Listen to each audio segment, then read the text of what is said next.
বাংলাদেশ জাতীয়তাবাদী দল বিএনপির পক্ষ থেকে চট্টগ্রাম, ফেনী, কুমিল্লা এবং নারায়ণগঞ্জের অসংখ্য নেতা, কর্মী, সমর্থক, ভোটার এবং সর্বস্তরের জনগণের প্রতি আন্তরিক এবং গভীর কৃতজ্ঞতা জানাই।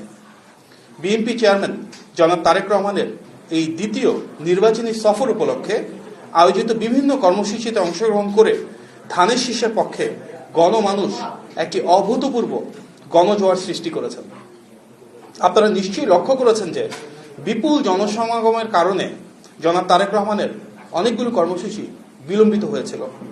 তবুও সর্বস্তরের মানুষ স্বতঃস্ফূর্ত, সরব এবং উৎসবমুখর উপস্থিতির মাধ্যমে তার প্রতি জনগণের যে অগাধ আস্থা এবং ভালোবাসা, সেটিরই প্রতিফলন আমরা দেখেছিলাম। প্রিয় সাংবাদিক ভাই ও বোনেরা, আপনারা অবগত রয়েছেন যে আসন্ন ত্রয়োদশ জাতীয় সংসদ নির্বাচনে 292টি আসনে বিএনপির প্রার্থীরা ধানের শীষ প্রতীক নিয়ে নির্বাচন করছেন। ধানের শীষ প্রতীক নিয়ে আসন্ন নির্বাচনে অংশগ্রহণকারী প্রার্থীদের মধ্যে 85 জনেরই ইতিপূর্বে সংসদ সদস্য হিসেবে জনগণের জন্য কাজ করার প্রত্যক্ষ অভিজ্ঞতা রয়েছে। তারা জনগণের সেবা করেছেন, জনগণের পাশে থেকেছেন। এছাড়াও বিএনপি মনোনীত প্রার্থীদের মধ্যে 19 জন ইতিপূর্বে বিভিন্ন মন্ত্রণালয়ের গুরুত্বপূর্ণ দায়িত্ব পালন করেছেন। প্রার্থীদের রাষ্ট্র পরিচালনার এই অতীত অভিজ্ঞতা এবং জনসম্পৃক্ততা গণমানুষের দল বিএনপিকে একটি ভিন্ন উচ্চতায় নিয়ে গিয়েছে। শিক্ষাগত যোগ্যতার দিক থেকেও বিএনপি প্রার্থীদের সক্রিয়তা রয়েছে এবং 237 জন ন্যূনতম স্নাতক সম্পন্ন করেছেন। বিএনপি আসন্ন নির্বাচনে সর্বোচ্চ সংখ্যক 10 জন নারী প্রার্থীকে মনোনয়ন দিয়েছে, যা নারীর ক্ষমতায়নে আমাদের দলীয় প্রতিশ্রুতির বহিঃপ্রকাশ। ইনশাল্লাহ এই সংখ্যা আগামী দিনে আরো বাড়ানোর জন্য আমরা দৃঢ়ভাবে অঙ্গীকারবদ্ধ।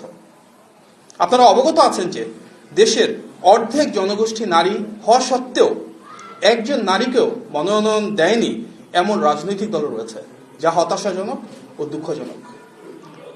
বিগত ফ্যাসিস্ট আমলে সবচেয়ে বেশি গুম, খুন, নিপীড়ন, হামলা, মামলা এবং নির্যাতনের শিকার হয়েছে যে দলটি, সেটি বিএনপি। স্বাভাবিকভাবেই বিএনপির মনোনীত প্রার্থীদের মধ্যে ফ্যাসিস্ট দ্বারা সবচেয়ে বেশি যারা নির্যাতিত হয়েছেন ওনাদের আধিক্য রয়েছে। বিগত স্বৈরাচারী শাসন আমলে গুম হওয়াদের মধ্যে রয়েছেন 3 জন প্রার্থী তথা জনাব সালাউদ্দিন আহমদ, জনাব আনিসুর রহমান তালুকদার খোকন ও জনাব হুম্মাম কাদের চৌধুরী। এছাড়াও গুমের শিকার হওয়া পরিবারের মধ্য থেকে 2 জন প্রার্থী রয়েছেন। তারা হলেন সাবেক এমপি জনাব ইলিয়াস আলীর স্ত্রী তাহসিন রুজদির লুনা এবং সাজিদুল ইসলাম সুমনের বোন ও মায়ের ডাকের সমন্বয়ক সানজিদা ইসলাম তুলি। উল্লেখ্য যে বিএনপির প্রার্থীদের মধ্যে প্রায় সকলের নামেই বহু মামলা রয়েছে, অনেকের বিরুদ্ধেই তার সংখ্যায় শতাধিক ছাড়িয়ে গেছে। প্রিয় সাংবাদিক ভাই ও বোনেরা, আমরা লক্ষ্য করছি যে একটি নির্দিষ্ট রাজনৈতিক দলের প্রার্থীরা এবং তাদের বিভিন্ন পর্যায়ের নেতা, কর্মী ও সমর্থকেরা ধর্মীয় অনুভূতির অপব্যবহার করে নির্বাচনী প্রচারণা চালাচ্ছেন। সামাজিক যোগাযোগ মাধ্যমে প্রকাশিত এ ধরনের কিছু পোস্ট এবং ভিডিও আমাদের সবার নজরে এসেছে, যেখানে বলা হচ্ছে তাদের প্রতীককে জয়লাভ করানো মানে নিজের ঈমানকে জয়লাভ করানো এবং জান ও মাল দিয়ে সেই প্রতীককে জয়লাভ করানো ঈমানের দায়িত্ব। বলা হচ্ছে যে দুঃখজনকভাবে বলতে হয়, কবরে গিয়ে বলা যাবে দিন কায়েমের জন্য সেই নির্দিষ্ট প্রতীকে ভোট দেওয়া হয়েছে। ধর্মের অপব্যাখ্যা দিয়ে ভোট চাওয়ার এই অপপ্রয়াস অনাকাঙ্ক্ষিত। এটি দৃশ্যমান যে ধর্মীয় বিশ্বাস ও আবেগকে ব্যবহার করে দেশের ভোটারদের প্রভাবিত করার যে চেষ্টা, সেটি নির্বাচনের স্বচ্ছতা, নিরপেক্ষতা, অবাধ ও সুষ্ঠু পরিবেশকে মারাত্মকভাবে ক্ষুণ্ণ করছে। আপনারা জানেন, এ ধরনের কর্মকাণ্ড গণপ্রতিনিধিত্ব আদেশ 1972-এর 77(1) ঘ অনুচ্ছেদে সুস্পষ্ট লঙ্ঘন এবং আইন অনুযায়ী অসৎ প্রভাব বিস্তার হিসেবে শাস্তিযোগ্য অপরাধ হিসেবে পরিগণিত হয়। তাই আমরা দ্রুত কার্যকর ব্যবস্থা গ্রহণের দাবি জানাচ্ছি। আপনারা জানেন নির্দিষ্ট রাজনৈতিক দলটির কর্মী সমর্থকেরা বাড়ি বাড়ি গিয়ে মহিলা ভোটারদের এনআইডি কার্ডের কপি, মোবাইল নাম্বার এবং বিকাশ নাম্বার সংগ্রহ করছেন। এই বিষয়ে আমরা নির্বাচন কমিশনকে অবহিত করেছিলাম এবং বিষয়টি আমলে নেওয়ায় আমরা নির্বাচন কমিশনের প্রতি কৃতজ্ঞতা জ্ঞাপন করছি।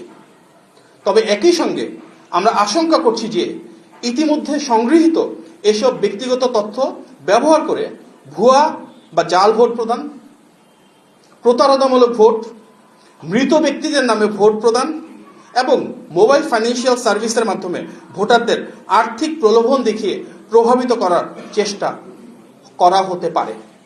আপনারা জানেন এই ধরনের কর্মকাণ্ড ভোটার তালিকা আইন 2009-এর ধারা 14, দণ্ডবিধি 1860-এর ধারা 417 ও 420 এবং ডিজিটাল নিরাপত্তা আইন 2018-এর ধারা 2 অনুযায়ী দণ্ডনীয় অপরাধ। তাই আমরা নির্বাচন কমিশনকে অনুরোধ জানাই দ্রুতই যেন এসব বেআইনি কর্মকাণ্ড বন্ধ করা হয় এবং এনআইডি তথ্যের অপব্যবহার রোধে প্রতিরোধমূলক পদক্ষেপ নেওয়া হয়। আমরা জানতে পেরেছি প্রতিটি ভোট কেন্দ্রে ভলান্টিয়ার ক্যাটাগরির 13 থেকে 15 জন আনসার ও ভিডিপি সদস্য নিয়োগ দেওয়া হবে, যাদের একটি বড় অংশ সাধারণত স্থানীয় বাসিন্দা। স্থানীয়ভাবে বসবাসকারী অনেকেই বিভিন্ন রাজনৈতিক দলে সম্পৃক্ত থাকায় তাদেরকে নির্বাচনী দায়িত্ব পালনে নিয়োগ করা নিরপেক্ষতার প্রশ্ন তোলে বলে আমরা মনে করি। তাই আমরা নির্বাচন কমিশনের কাছে আনসার ও ভিডিপি সদস্যদের নিরপেক্ষ ভূমিকা নিশ্চিত করার জন্য তাদেরকে নিজ থানার বাইরে ভিন্ন জায়গায় নির্বাচনী দায়িত্ব প্রদানের দাবি জানিয়েছি। প্রিয় সাংবাদিক ভাই বোনেরা, আজকের এই সংবাদ সম্মেলনে উপস্থিত হওয়ার জন্য আপনাদের সবাইকে আন্তরিক ধন্যবাদ এবং কৃতজ্ঞতা জানাই। আপনারা সবাই ভালো থাকবেন। আল্লাহ হাফেজ। আসসালামু আলাইকুম। দেশি এবং বিদেশি গণমাধ্যমে প্রচার করা হয়েছে মার্কিন যুক্তরাষ্ট্র একটি নির্দিষ্ট দলের সাথে জামাতকে সমর্থন জানিয়েছে, কিন্তু মার্কিন পররাষ্ট্র দপ্তর এবং দূতাবাসের পক্ষ থেকে বলা হয় যে মার্কিন যুক্তরাষ্ট্র নির্দিষ্ট কোনো দলকে কখনোই সমর্থন করে না। এই বিষয়ে আপনি কি বলছেন?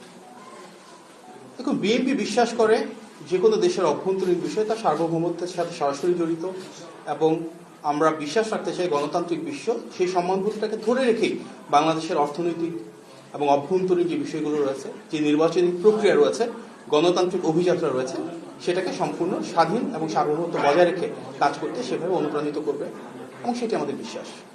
ধন্যবাদ। নির্বাচনী সমাবেশ কবে, কোথায়, কবে? আজকে বিকেল নাগাদ জানানো হবে। এখন পর্যন্ত আলোচনা চলছে। আগামীকালকে তিনি হয়তো ময়মনসিংহ, গাজীপুরে যেতে পারেন। বিকেলের ভিতরে সিদ্ধান্ত যখন চূড়ান্ত হবে আমাদের দিক থেকে জানানো হবে ইনশাল্লাহ।